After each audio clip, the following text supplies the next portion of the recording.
আমার প্রিয় সপ্তম শ্রেণীর ছাত্রছাত্রীদের জন্য নিয়ে চলে এলাম পরিবেশ ও বিজ্ঞান বিষয়ে দ্বিতীয় পর্যায়ক্রমিক পরীক্ষার ঠিক আগের মুহূর্তে একটি চূড়ান্ত গুরুত্বপূর্ণ নমুনা প্রশ্নপত্র ও সাথে তার উত্তর। এই প্রশ্নপত্রে যে প্রশ্নগুলো রয়েছে প্রতিটা প্রশ্ন ভীষণ গুরুত্বপূর্ণ, তোমাদের পরীক্ষাতে আসতে চলেছে। কাজেই দেখে নাও এই প্রশ্নগুলো তোমাদের পড়া রয়েছে কিনা। যদি পরিবেশ ও বিজ্ঞান বিষয়ে ভালো রেজাল্ট করতে চাও প্রতিটা প্রশ্ন খুব ভালো করে পড়ে রাখো। প্রথম থেকে সম্পূর্ণ প্রশ্নপত্রটি দেখে নেব। প্রশ্নপত্র হবে 50 মার্কের, যেখানে সময় দেওয়া হবে 1 ঘন্টা 30 মিনিট। প্রশ্নপত্রে 1-এর দাগে বলা হচ্ছে সঠিক উত্তরটি নির্বাচন করো। এখানে 12টি নির্বাচনধর্মী প্রশ্নের উত্তরে লিখতে হবে, প্রতিটি প্রশ্নের মান 1 করে, টোটাল 12 নম্বর রয়েছে। প্রথম প্রশ্ন, বৈদ্যুতিক পাখায় ব্যবহৃত হয়, উত্তর হবে অপশান খ কৃত্রিম চুম্বক। এরপর দ্বিতীয় প্রশ্ন, নিচের কোন ধাতুটি তড়িতের সুপরিবাহী, উত্তর হবে অপশান ঘ অ্যালুমিনিয়াম। নেক্সট 3 নম্বর প্রশ্ন, নিয়মিত প্রতিফলন ঘটে, উত্তর হবে অপশান খ আয়নায়। 4 নম্বর প্রশ্ন, মূল রোম দ্বারা জল গ্রহণ প্রক্রিয়াকে, উত্তর হবে অপশান গ শোষণ বলে। এরপর 5 নম্বর প্রশ্ন, আয়নায় বস্তুর ড্যাশ পরিবর্তন হয়, উত্তর হবে অপশান ক পার্শ্বীয় পরিবর্তন হয়। এরপর 6 নম্বর প্রশ্ন, বৈদ্যুতিক বর্তনীতে নিরাপত্তার জন্য ব্যবহার করা হয়, উত্তর হবে অপশান খ ফিউজ তার। এরপর 7 নম্বর প্রশ্ন, রংধনুতে কোন বর্ণটি থাকে না, উত্তর হবে অপশান ক বাদামি। 1.8-এর প্রশ্ন, পরিবেশ দূষিত হয় না যে প্রকার বিদ্যুৎ উৎপাদনে, তা হলো, উত্তর হবে অপশান ক বায়ুশক্তি থেকে উৎপন্ন বিদ্যুৎ। এরপর 1.9-এর প্রশ্ন, আয়না থেকে কোনো ব্যক্তির দূরত্ব 1 মিটার হলে ওই ব্যক্তি থেকে প্রতিবিম্বের দূরত্ব হবে, উত্তর হবে অপশান ঘ 2 মিটার। 1.10-এর প্রশ্ন, মাটির উপর থেকে শ্বাস নিতে সাহায্য করে যে গাছের মূল, তা হলো, উত্তর হবে অপশান ঘ সুন্দরী। এরপর 1.11-এর প্রশ্ন, প্রাকৃতিক চুম্বকের আকার, উত্তর হবে এর কোনো আকার নেই। 1.12-এর প্রশ্ন, অপুনর্নবীকরণযোগ্য শক্তির উৎস হলো, উত্তর হবে অপশান খ জীবাশ্ম জ্বালানি। এই ছিল 1-এর দাগ থেকে 12টি এমসিকিউ টাইপ প্রশ্ন, যার উত্তর সহ আলোচনা করে দিলাম। এরপর প্রশ্নপত্রে 2-এর দাগ বলা হচ্ছে সংক্ষিপ্ত উত্তর দাও। এখানে 10টি এসএকিউ টাইপ প্রশ্নের উত্তর লিখতে হবে, প্রতিটি প্রশ্নের মান 1 করে, টোটাল 10 নম্বর রয়েছে। প্রথম প্রশ্ন, ইলেকট্রিক ইস্ত্রিতে কোন উপাদানের তার ব্যবহার হয়, উত্তর হবে ইলেকট্রিক ইস্ত্রিতে নাইক্রোমের তার ব্যবহার হয়। দ্বিতীয় প্রশ্ন, পরিযায়ী পাখিরা পৃথিবীর ড্যাশ বল রেখা অনুসরণ করে দল বেঁধে এক স্থান থেকে অন্য স্থানে উড়ে চলে, উত্তর হবে চৌম্বক বল রেখা অনুসরণ করে। এরপর 2.3-এর প্রশ্ন, সিনেমার পর্দা সাদা ও ড্যাশ হয়, উত্তর হবে অমসৃণ। 2.4-এর প্রশ্ন, নৌ কম্পাস কোথায় ব্যবহার করা হয়, উত্তর হবে সমুদ্র বক্ষে দিক নির্দেশনের জন্য নৌ কম্পাস ব্যবহার করা হয়। এরপর 2.5-এর প্রশ্ন, আয়নায় বস্তুর কী ধরনের প্রতিবিম্ব গঠিত হয়, উত্তর হবে আয়নায় বস্তুর আকারের সমান সমশীর্ষ প্রতিবিম্ব গঠিত হয়। 2.6-এর দাগে জবা গাছ কি জাতীয় উদ্ভিদ, উত্তর হবে জবা গাছ গুল্ম জাতীয় উদ্ভিদ। 2.7-এর প্রশ্ন, রংধনুর প্রথম ও শেষ দুটি বর্ণ কি কি, উত্তর হবে বেগুনি ও লাল। 2.8-এর প্রশ্ন, জীবাশ্ম জ্বালানির দুটি উদাহরণ দাও, উত্তর হবে কয়লা, পেট্রোলিয়াম।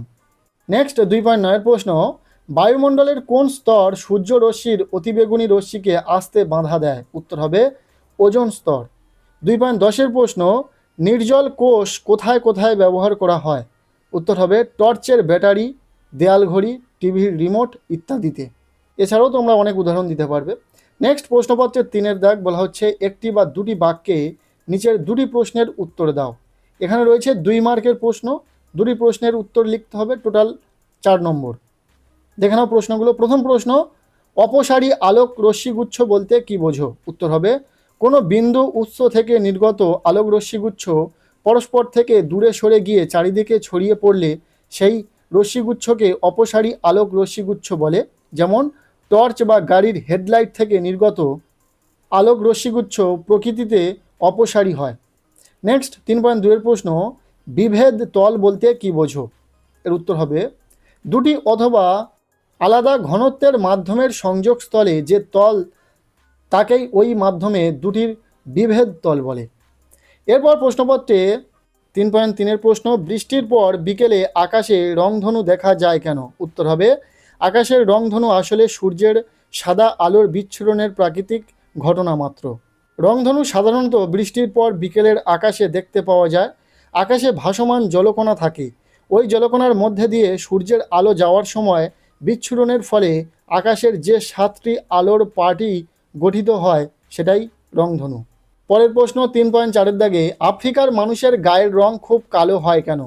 উত্তর হবে, আফ্রিকা পৃথিবীর নিরক্ষীয় অঞ্চলে অবস্থিত, তাই সেখানে সূর্যরশ্মি খুব প্রখর।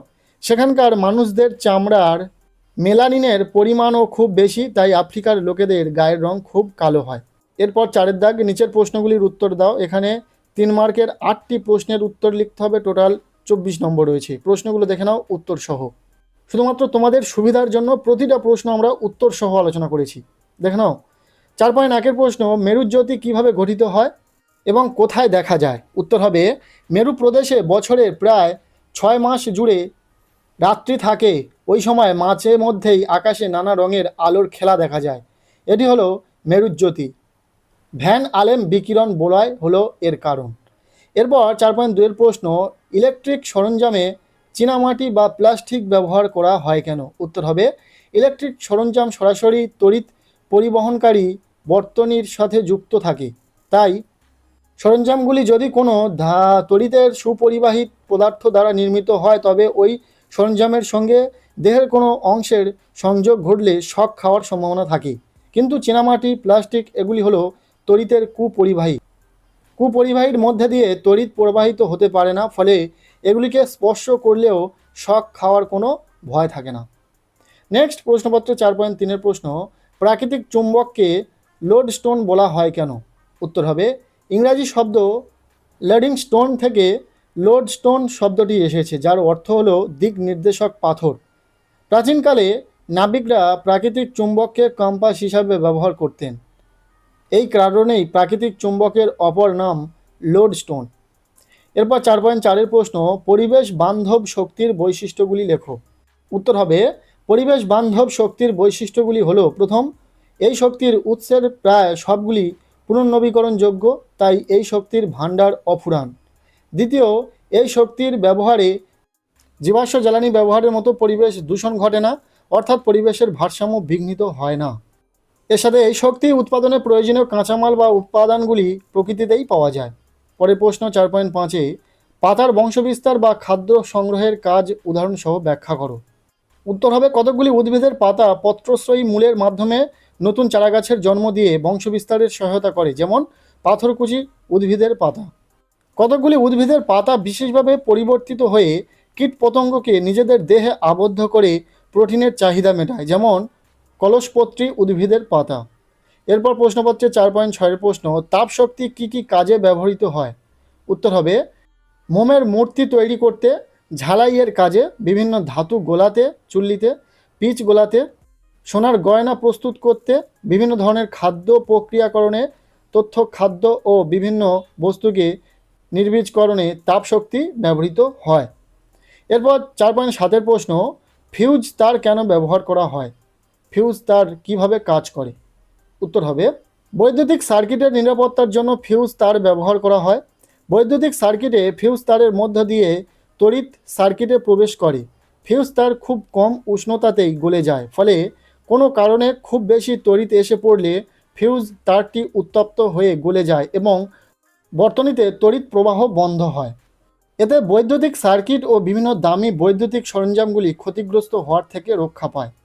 এরপর 4.8 প্রশ্ন, পুংকেশর চক্র বা অ্যান্ড্রোসিয়াম কাকে বলে, এর কাজ কি? উত্তর হবে, পুংদণ্ড ও পরাগধ্বনি সম্বন্ধিত পুংকেশর নিয়ে গঠিত দলমণ্ডল বা করোলার ভিতরের দিকে অবস্থিত ফুলের তৃতীয় এবং অপরিহার্য স্তবককে পুংকেশর চক্র বা অ্যান্ড্রোসিয়াম বলে।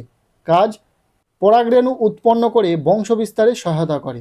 এই ছিল ক্লাস 7 সেকেন্ড ইউনিট টেস্ট পরিবেশ ও বিজ্ঞান বিষয়ে একটি নমুনা প্রশ্নপত্র। এই প্রশ্নপত্রে থাকা প্রতিটা প্রশ্ন ভীষণ গুরুত্বপূর্ণ, খুব ভালো করে প্রতিটা প্রশ্ন পড়ে রাখো, এখান থেকেই তোমাদের পরীক্ষাতে প্রশ্ন আসার সম্ভাবনা রয়েছে, কাজেই প্রত্যেকটি প্রশ্ন খুব ভালো করে পড়ো। ভিডিওটি এতটুকুই, কেমন লাগলো ভিডিওটি অবশ্যই কমেন্টে জানিও। ভিডিওটি ভালো লেগে থাকলে লাইক করে দাও, আমাদের এই চ্যানেলটিকে সাবস্ক্রাইব করে রাখো আর ভিডিওটি বন্ধুদের সাথে শেয়ার করে দাও।